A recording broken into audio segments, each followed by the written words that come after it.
Hello. All right. Hello.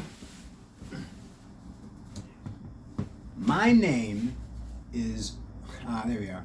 My name is Raymond Bruce Shannon, and I am in Louisville, Kentucky, in Whispering Hills, across from a mile of sunshine. All right. Um, now, it is a good day, I think they might say. Um, it's about maybe body temperature is around 96, 98. So, and the weather is about 70. It's about 65 to 80 degrees. Fluctuates, I don't know. Wind chill, I don't know. Um, I'd say about 70 to 80 degrees, possibly. There we are. Do I have to pay the rights to that song? I don't know. But there we are. Mhm. All right. There we are. Acknowledged. There we are. Um, now, so I've been doing a lot, these past few days. I do a lot, and I what I like to talk about is what is, and for some reason I think I want to say something about books, and not just any books, popular books. Well, at least when I was a child, the '90s, but it was also popular before I was a child. Uh, um, like Nancy Drew, and what else? There's also Ramona and Beezus. Um, those books. Beverly Cleary books. She had a lot of books about Beezus and Ramona and Henry and Ribsy, and they were very good books. At least I think that's Beverly Cleary, but I don't know. They might not be. I don't know. But but I did read Beverly Cleary books. We could look it up, but maybe I'll look it up. I don't know. It's been so long, I suppose. All right. Now, but Ramona and Beezus and all those adventures, they were very interesting. I read them all when I was maybe third or fourth grade. I just read them all. They were so good. But I don't remember any of them. I remember Ramona, Beezus. Ramona was the smaller one. Ramona Quimby, age 8.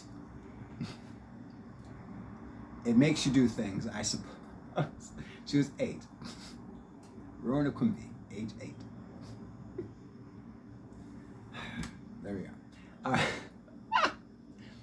So yeah, there was Ramona, and then there was Beezus. Now Beezus, I think, was the older one. She may have been 4 or 5 years older, or maybe even less. But they made a movie about it, with Selena Gomez, I think.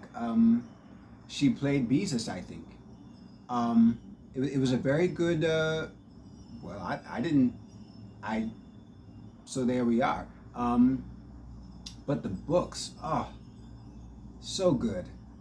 And I remember Henry and Ribsy, the dog that Henry owned or had. I remember their relationship, or what it looked. There was a dog that I remember that I really enjoyed. They look kind of like collies, but they're not, and they're multicolored. They're black. They're kind of a reddish orange color, and they might also be white, but I don't remember. I have to see it again. I have to see the dog again. But I really enjoyed it. I really enjoyed just looking at the dog. I would never own one because I need a dog that's just small, a smaller one, like a beagle or a toy poodle. I once had a toy poodle. Well, I didn't own it. My sister owned it, but we always took care of it, and I loved it. Um, it was a male puppy, and then we raised it, and it was so I loved that dog. Did I say its name?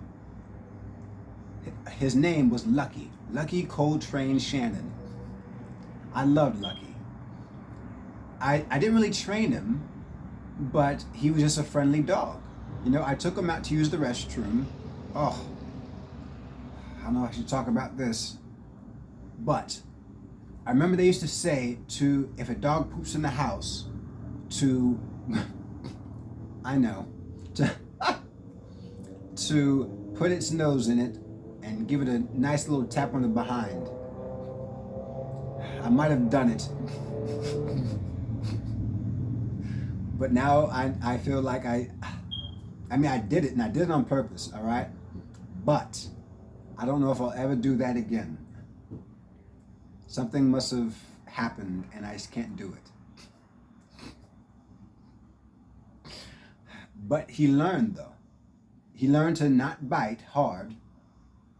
By me, whenever he bit, I would put my hand I would muzzle his mouth with my hand. And he eventually learned to just grip and not bite, you know, because if I felt like it was too hard or this could get out of hand, I made sure I didn't allow that kind of thing to happen.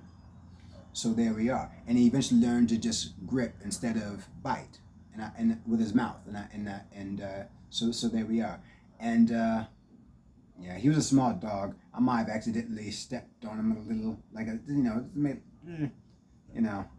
But I learned to watch out for him. I learned to always keep an eye on him, you know, and always keep him with me, you know, and not to keep him on any level where there are feet, you know, until he grew up and he could, you know, you can see him or something like that.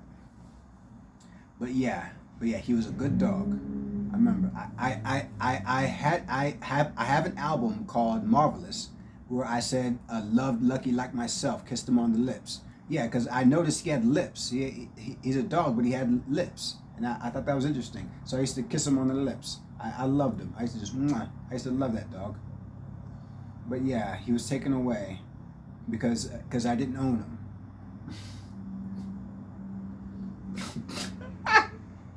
I didn't own him. So, and it wasn't just my sister's dog. It was my sister's associate's dog as well, and the associate ended up taking the dog with her. So that was, so I never saw him again. But you know, there we are. But he eventually learned to use the restroom outside. He actually just when he needed to, he just walked to the door and we opened it. We just saw him go and we was like, oh, I guess he has to use the restroom. So we took him out and he used the restroom, and then we got him back inside. When it was hot or cold, I used to watch him when it was cold, because, like, you know, he doesn't have a lot of hair, so I assumed it was cold, but he had to use the restroom. So I you know, if he didn't, I took him in as quickly as possible because it's cold out. It's cold. So there we are. And he is not a cold dog. He's a toy poodle. He has short hair. So there we are. Oh, he smelled so good too. I remember. I don't know what this is, but I washed him a few times, and then I just stopped washing him. And for some reason, there was a smell that I enjoyed in him that I just never washed him again, unless he was like mud dirty, you know. It wasn't his natural smell that was dirty. It was like mud to get off or something like that. But I sniffed him, and I really enjoyed him. I loved him. So there we are. Wonder what time it is. I like to keep the time under 10 minutes. All right. Well, let's see if I can do a part 2 to the video. Let's do this.